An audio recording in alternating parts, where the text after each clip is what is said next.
Hey, Raquana, just wanted to see how you've been doing through the pandemic, where you were, what you were able to do from a workout standpoint, and how you feel like you're entering the season. I spent most of my time in Florida. I live out in a small town in Pahokee, so being so far out in the Glades, wasn't really affected by it much. I was able to work out and get into a small gym through the church. But other than that, I didn't have many problems. It's easy to stay clear because, like I said, we live so far out west in the Everglades, so it was actually pretty easy and smooth.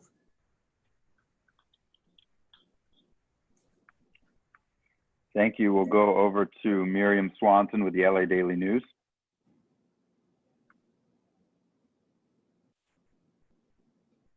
Hey there, Raquana. Thanks for doing this. Thanks for talking to us. So Diana Taurasi said yesterday that sort of she's made for quarantine because of her international play and kind of how you guys have spent so much time in hotel rooms there. I just kind of wondered about your perspective on that. Is that something you feel like, that kind of being locked down like this is not a big deal? Definitely similar to overseas. Maybe not the hotel aspect, but the loner aspect of it, and kind of like being in a bubble, because there's not many places you could go overseas once you're in your contract. I mean, some teams allow you to have cars, some don't. But for me, this is definitely easy for me because I'm a homebody, have my video game, have my iPad, and pretty much all I need. John W. Davis with Winsider.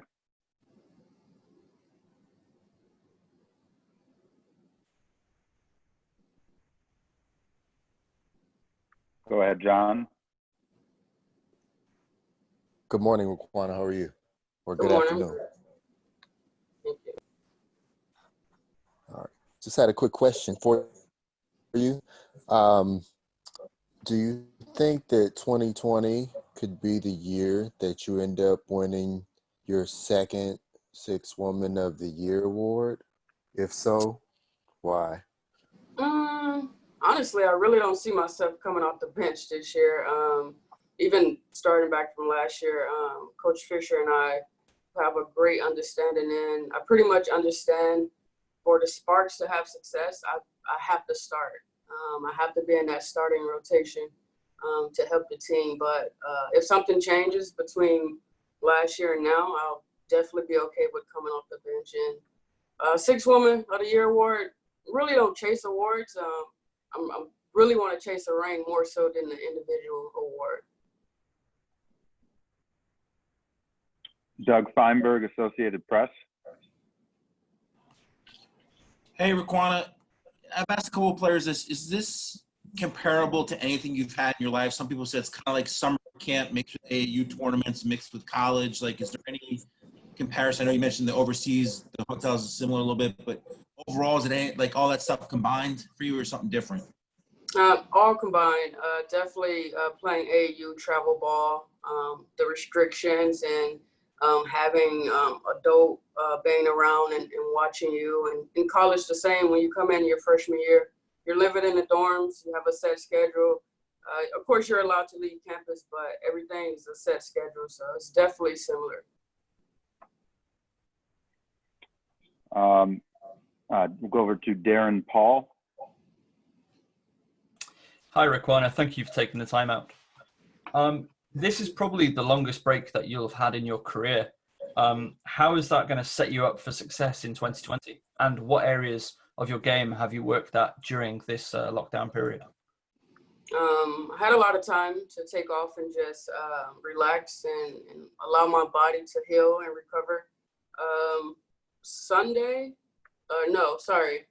Thursday actually was my first day back on the court in 2 months. I wasn't doing basketball stuff. I was doing everything was weight room, body weight, and cardio. Nothing on a basketball court. So I'm definitely trying to get back into it slowly, step by step. All right. Thank you, Raquana. That's all the questions for you. Really appreciate it. Thank you, guys. All right. All right. Have a good day.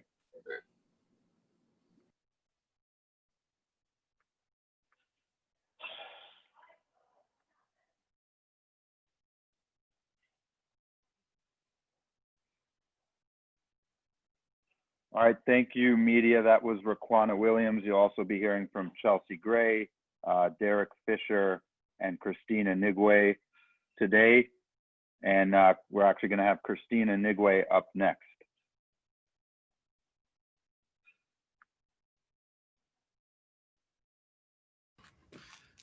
Hey, Christine. Hi, how are you? Good, good. I'm so tired. All right. So the media is on, so you'll be able to hear me and then them asking questions, and then just speak right into that camera. Okay. All right, so media questions for Christine will go to Megan Hines with the Suave Report. Hi, Christine. Good afternoon. How are you? Good. I just want to know, like, last year after you got drafted, Candace Parker, she welcomed you in your welcome to the league video. What's it been like being her teammate now, and what has she been talking to you about, and what's been a favorite moment that you've had with her so far? Just like she's helped me with a lot. And even in these past couple of days, I just really look to her just for like support and like mentorship. She has really shown me just how to prepare even for practice, mindsets. Like she has just really like been open, like there for me. So whenever I need her for support, like I'll ask her questions in practice. She's basically like a coach on the floor. So it's really cool having her on my team now, and just being able to play with one of my role models. Christina Williams, Girls Talk Sports. Hey, how are you? Hey, girl. So my question for you is, walk me through the training camp experience so far under Coach Derek Fisher. It's been really cool. He's just been trying to it's a marathon, not a sprint. That's what he's been preaching. And for us, every single day, we've gotten better as a team collectively. And I've really seen improvement within myself and just learning how to play with new players. So again, Candace always says Rome wasn't built in a day. And that's what our mentality is. We're not trying to go 100 on the first day of training camp. We're trying to ease our way in.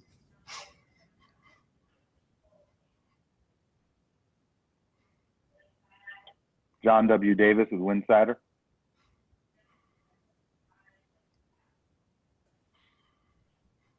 Hi, Christine. Question for you. How are you? What's your understanding? I'm doing well, thank you. Your understanding of your role on the team this year, as like you said, it's a marathon, not a sprint, and everybody, continues to work their self back into top shape. Mm-hmm. For me, I'm just trying to learn. When I first got here, when I was traded to the Sparks, I just thought it was an opportunity for me to increase my mindset of the game and to be a better teammate, be a better player. And that's all I'm trying to do, just be a good teammate and be a good player on this team.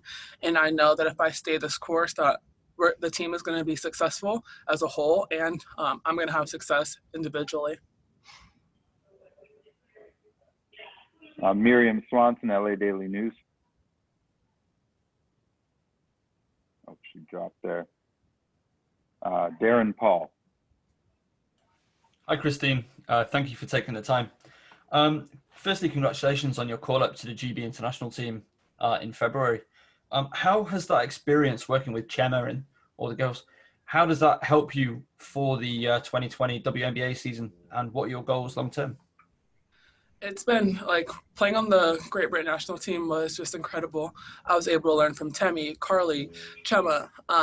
They have WNBA experience, and for me to be able to learn from them, it was super cool. And we had an opportunity to go to the Olympics. So being on that big stage really prepped me for the WNBA. Miriam, let's try that again.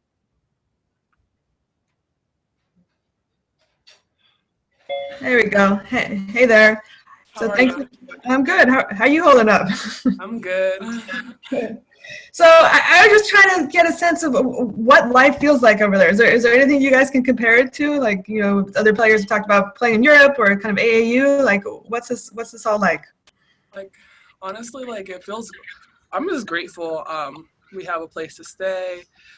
We have like people that speak English, unlike when we're overseas, we don't have that. And it's like USA trials, like that whole mindset of 144 players playing for something bigger. At USA trials, we were playing for to be on that team. Now we're playing for a championship. So everybody here wants to win a championship, and we're all kind of going with that mindset. Like it is similar to overseas, like whereas we're kind of isolated, not around many things. But the bright side is that we have a lot of WNBA players here in one place, and we have like really cool resources. Thank you. I don't see any more questions, so you're good, Christine. Appreciate your time. Cool. Hey. Oh, bye.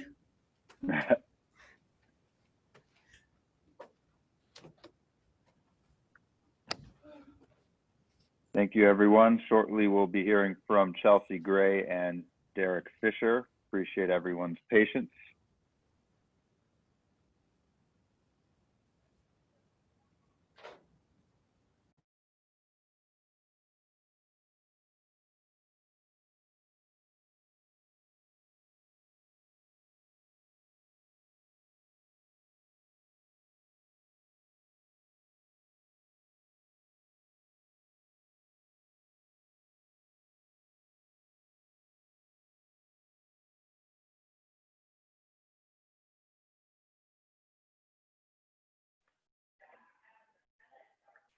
And media, while you're waiting, tomorrow and Tuesday, we will have the same timing as today. So practice will end approximately noon Eastern, 9 a.m. Pacific. Tomorrow, we'll have Derek Fisher, Simone Augustus, Sydney Weiss, and Tiara Ruffin-Pratt.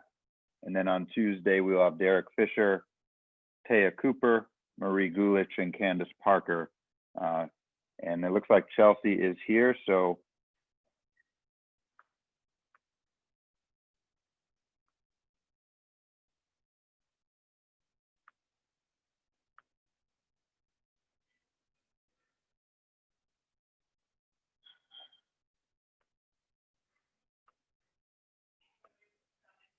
all right.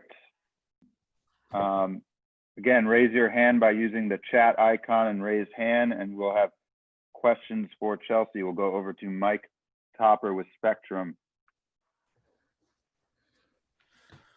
Hi, Chelsea.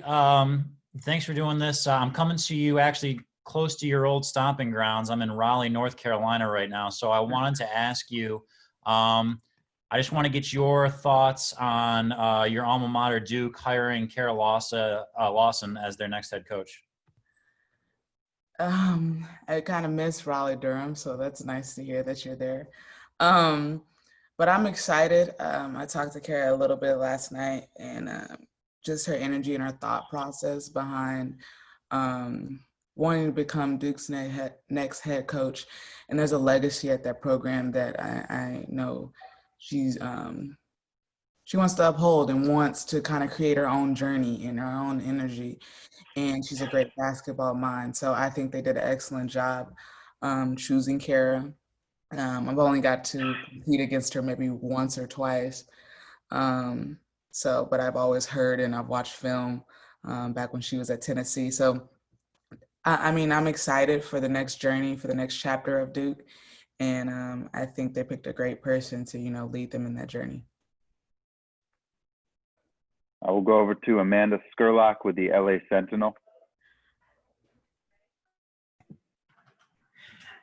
Hey, Chelsea. I was wondering, what does it mean to you to have the entire team together during training camp? I know in previous years, you didn't necessarily have all the pieces together during the entirety of training camp. So what does it mean to kind of just have the entire roster there?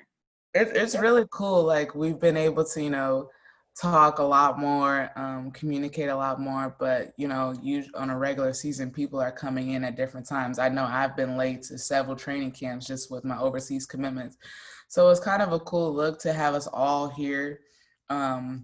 We see each other all the time. So just being able to kind of start when we're starting from scratch all together and build this journey and build each day, build each day it's going to be great in the long haul. So I'm excited for the fact that we're all together and starting training camp, and me being able to be here as well, because that's not always the case. We'll go over to Doug Feinberg with the Associated Press. Hey, Chels, good to see you. Hey, Doug. I've asked a few people this, just this week so far in the bubble, is it comparable to a little bit of overseas, a little bit of AAU tournament, a little bit of college, a little bit of summer camp? I mean, all rolled into one. What's it been like for you so far for the first week? Well, it's not really like overseas because there's not really a language barrier and trying to figure out food and lost and things like that. But I think the first 3 days were rough. It was hard to kind of adjust being in our own, our quarantine in our hotel room, our room at the villa. That was very difficult. And trying to, the food, I mean, I don't think there's a secret. The food was an adjustment. It wasn't great the first 3 days, but since then, they've been doing a better job food-wise. I think people that have kitchens are able to, have their own and kind of go with their dietary restrictions a little bit more, but people in the hotel rely heavily on people to cook for them, or rather they order out and things like that. So it all depends on your preference. I think it's a kind of cool aspect that everybody is here on campus. It does kind of give that AAU tournament vibe, or like high school, or like the Arizona Tournament of Champions, where all schools were in one big hotel. So it kind of gives that vibes a little bit. But I know us as an organization are being extra cautious, and we've been in our rooms a little bit more with the starters of season and everybody getting tested, everybody, getting ready and getting your bodies ready. So I just think it depends on the person and the team. I'm adjusting well, trying to get, getting the swing of things with practice and, our laser focus on, those 3 hours, being focused only on that. That's been quite a change from the last, couple of months and being at home. But it's been good so far. I know we're going to get better as a league. I know they will get better in, hearing us out and what we need and what we want. Holly Rowe, ESPN. Holly. Hey, how are you? Good to see you. I wanted you to kind of paint a picture for us of the first couple of days working out as a team, of, some of your internal thoughts, like, oh man, I wasted my pandemic, or I'm in really great shape, and what other people are saying, and how you're, as a group, thinking you're going to get your bodies together, because this is the longest you've all been, without playing basketball probably in your lives. And I think people can be in shape, but basketball is just a different type of shape. So I think during these couple of weeks before games start, like really pushing the intensity, you have to be mentally focused, and that's a different type of shape than we've, kind of been doing the last few months. I think the team that's going to be in shape, focused, and kind of get to know their teammates and have that good chemistry is, with this break and with this long, only 22 games, I think being able to figure that out will go far and into playoffs and things like that. For us as a team, it's been exciting to have everybody and having these new faces and getting to know them, getting to know their style of play, the way they communicate has been key. Even having just a couple of days, imagine just building off that each week. I feel good. I feel ready for the season. I feel ready for this training camp, ready to lead, better to be that player that people look up to and kind of depend on as a leadership aspect of it. I feel like my team looks good. Candace is going into her 13th year, I believe. She looks great. NECA looks good. Everybody looks pretty good. I like what I'm seeing. Like, coming in training camp, it could be either one way or the other way. So I'm glad we're more on this end of the spectrum and doing really well with it. But just taking care of our bodies and knowing we don't have to sprint right to the end. You're gonna start building habits to win the championship, but starting small and working our way up. Thanks. We have time for 2 more questions for Chelsea today. I'll go over to Howard Megdal with Next Hoops. Hey, Chelsea, how are you? I'm good. How are you? I'm good. I just wanted to touch base about something specific, which is, your shot, especially from distance, is such a critical part of what you bring to the game. And I'm wondering how you've weathered it over the last few months and, whether this time off has, you think, helped or hindered more, fresher legs, but obviously a difference in your routine. I guess we'll kind of see later on. I had a basketball hoop outside my house, but it's never the same of being inside a gym and competing. You can hit a lot of shots without defense, but when games start, practices start, like, are you able to hit those same type of shots that you've been working on? So I think it all depends. We've been shooting, definitely, trying to get back in the swing of things, get our rhythm, timing, everything down. But we're just going to have to wait and, kind of see how that all pans out the next several weeks.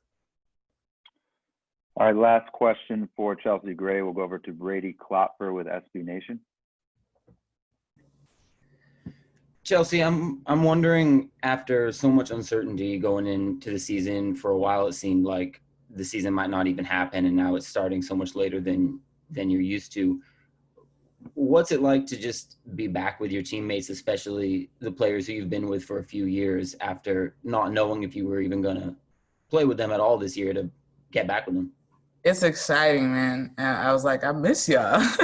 Like, not seeing everybody, talking to everybody. You could talk to them on FaceTime or on the phone every couple of days, but it's just different when, like, you just get into the gym and you're just like, I missed you, and you rebounding and, outlets, everything. And then all of a sudden you do something on the court that's like instinctual, and knowing your players, like, oh, I missed that. Like, the way you hand it off, the way you set a screen, the way you roll, the way you run the floor, like, oh, I definitely missed that. And, just thinking about it isn't the same of actually being out there and on the court. So it's been exciting to be able to be back there with my teammates. Familiar faces and some new faces. It's different to have Simone on this side of things when I've been, I've been competing against her my whole career. So it's nice, trying to form that bond with our new teammates, but also, keeping that same continuity and chemistry between the ones that's been here before. So it's exciting. I think we're just going to build on this during the training camp in the early part of the season. All right, thank you so much, Chelsea. Thank you, guys.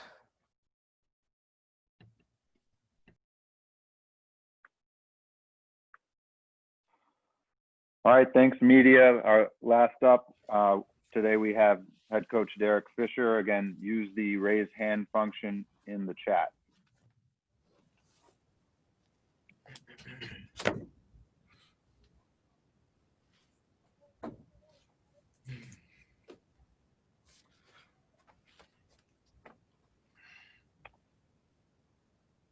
All right, we'll start with Miriam Swanson with the LA Daily News.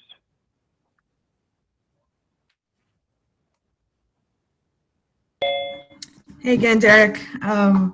Question for you about all the virtual training camps you guys had, or virtual training camp sessions, and how helpful that feels now that you guys are all together.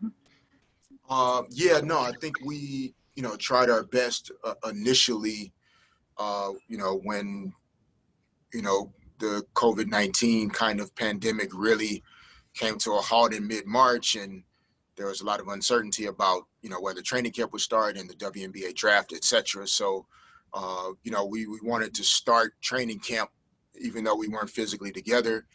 We felt like it would help us build some connections and some bonds as a team without being in the same space. And, we felt and feel good about the process of, like, getting to know each other before we could be together here in Florida. Initially, it was about our culture and what we're trying to build here as a team and as an organization. We introduced some basic basketball principles, but we still just didn't know how long that would need to take place. And then obviously with the conversation changing to race in America and around the country and around the world, we also modeled that in the conversations that we had when we got together for our meetings, and really took it from talking about basketball and strategy and planning to how are our players feeling and what's on your mind and what's important to you about this conversation. And we felt like those were meaningful discussions to have also. I will go to Brendan Clean with Forbes.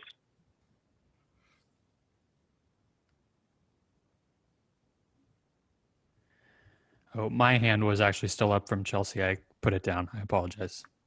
Okay, all good, Brendan.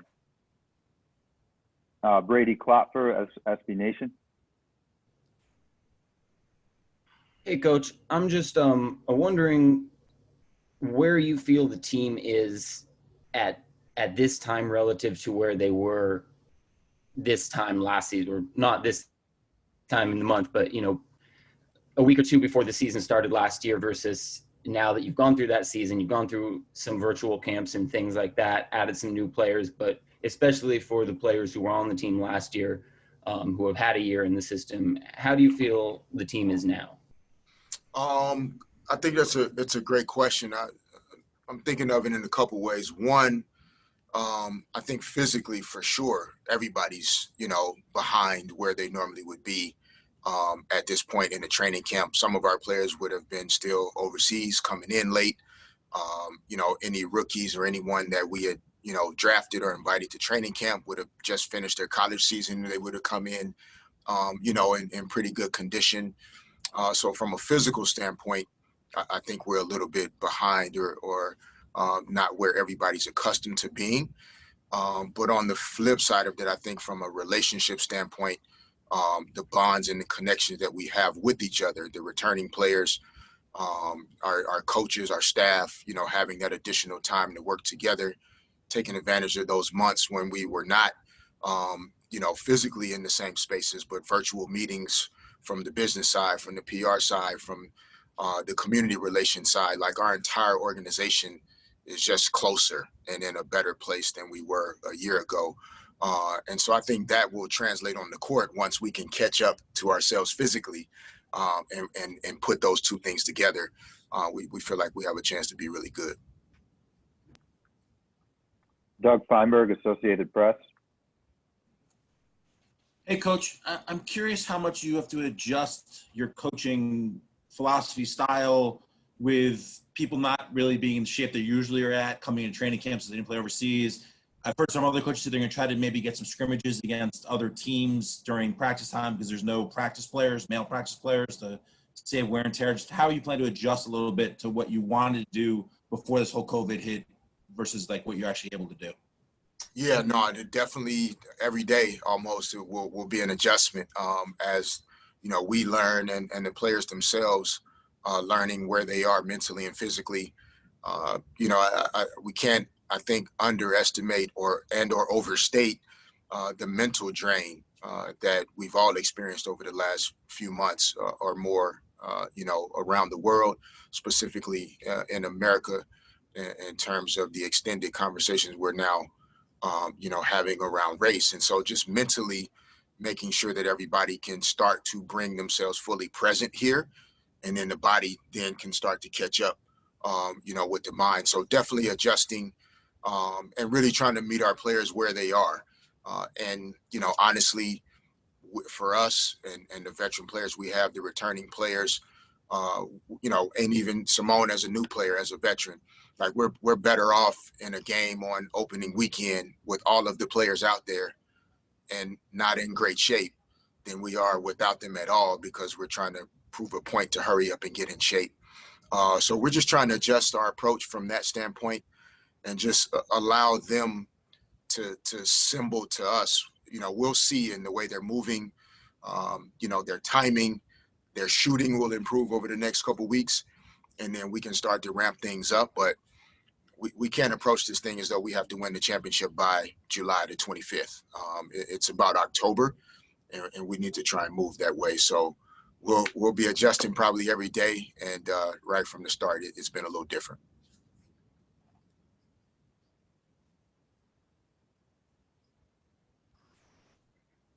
Oh, you're on mute. Hey, hey, Coach. Go. There we go. Hey, Coach. Nice to see you again, Coach. You as well, Cameron. How are you? I'm fantastic. Hey, Coach, I'd like to ask you a question, man. In regards to this George Floyd murder, why do you think that captured the world like it did? And unlike the deaths of Trayvon Martin, Eric Garner, Breonna Taylor, why do you think that George Floyd was the one that twisted America up how it has? I mean, I don't know if I'd be coaching if I had answers for America, but I do honestly believe the timing of, you know, I think the experiences with this virus and how it has, I think, created a level of shared experience for everybody, right? Like with COVID, it doesn't matter what your bank account looks like, what your job situation is, what your family dynamics are. Like the virus is non-discriminate. Like it'll go anywhere and it'll find anybody that is not, you know, expecting it or able to fight it off. And I think that brought us all to a common place that we honestly very rarely experience in this country. And so I think then when you put what took place with George Floyd and the timing of it and the fact that we were all at home already suffering, I think, mentally and emotionally from isolation and quarantine and not having that social interaction as a community, it intensified what would have been a normal experience for all of us. And I think young people deserve a lot of credit for while we're all having these conversations during a basketball media discussion that is still important to have, because the young people in this country are not going to let us, you know, continue to pass down a broken system, a broken country, a broken way of looking at things.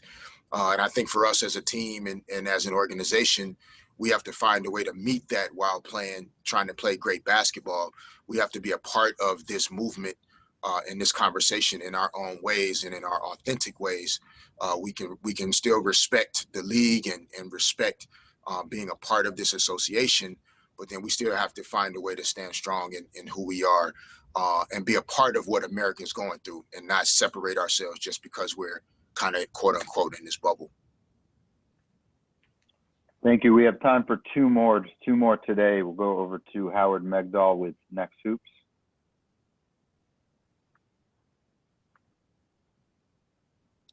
Hey, Derek, how are you? Good, Howard. How are you? I'm good. Good to chat with you. I wanted to chat about specifically question of minutes played and load management. You guys kept everyone other than Chelsea below 28 last year. I know we've talked about it, and part of that is by design, especially with a veteran team. I'm wondering on two fronts. One, whether you're looking for something similar this year as you approach things, and two, whether the specifically odd nature, unique nature of this year means that load management might be even a bigger part of your protocols as you head into the season. Yeah, I mean, ideally, if we can keep, the number of bodies available and healthy that allow us to manage minutes played per game and manage the type of workload that our team is experiencing, that is for sure a part of the plan. And the biggest part of it, I believe, is getting Chelsea's minutes per game down so that she can be more efficient, more of a leader, do even more. And that was something that we just, we couldn't sustain last year with the injuries and everything that we experienced with bodies in and out. We just didn't have the opportunity to get Chelsea off the floor a little bit more at times that I think would have given her an opportunity to be fresher and stronger during our postseason push. But how it will manage out in terms of the exact minutes, we'll see. But we put this roster together with that in mind, that we have a veteran group. We do not expect people to have to play 34, 36, 37 minutes a game for us to have a chance to win most nights.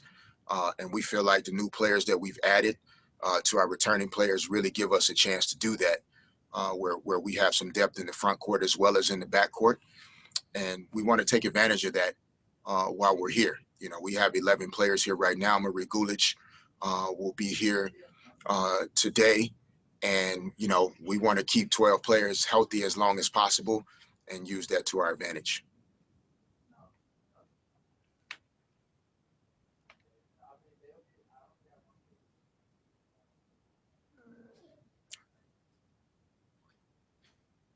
think Eli's on mute, but I'm not sure if the other people can hear it. There we go. John W. Davis with Winsider, last question for today. Okay. John, hey, Coach you there? Fisher, how's it going? Good, John. How you doing today? Yes, I'm here. Can you hear me? Yeah, you're good. Doing well. I just kind of want to piggyback off of Howard, what he was saying. You know, as I look at this, everybody's talking about working into basketball shape. You're talking about playing people less minutes, but specifically, is this an opportunity in the beginning of the season when everybody's there and if everybody's healthy for at least, you know, the first couple weeks that, like, in pretty much every game, everybody plays at some point, just because, I mean, everybody's in this together. Yeah. No, I don't think there's going to be a safer way to do it, honestly. When you consider what these players have experienced and how limited they've been in preparing themselves for a season under more normal circumstances, I just don't think it would be fair to them to try and start the season, you know, with a 7-player rotation as though the season is on the line in that first day. I think we all have a responsibility, and I can just speak for our team and our organization. We have a responsibility to our players to do right by them. And so if we have 12 players available opening weekend, I wouldn't be surprised if all 12 played, because even if it's just 3 or 4 minutes in spurts to try and just give everyone a chance to learn how to play basketball in a game setting again, it's an important thing to do. Will that sacrifice a little bit of rhythm and timing and substitution patterns and what may be more normal for us in August and September? Yeah, but if Candace is still available to us in August and September, by playing 12 people in July, I'm willing to take that risk, because we're going to be a better team with Candace Parker on the court in September, with Chelsea Gray, with Simone Augustus, with NECA, with Raquana. You know, we didn't get a chance to really see what our team at full strength looked like a lot last year due to injuries and Raquana's suspension. And so we want to see what that looks like this year, even in these circumstances. And so, yeah, I'll probably try and play as many people as possible every single night the first couple weeks, try and be smart with timeout usage. And, you know, we'll have to kind of learn how all of that works in terms of the TV situation. And we're going to have to learn the game setup at the arena, you know, in terms of coaches and players, and still having some distancing and things that we need to work through. So it'll all be new, but my hope is that we can get as many sparks on the court as possible so we can stay healthy. Thank you so much, Derek. Thank you, everyone. Thanks, guys. Appreciate it.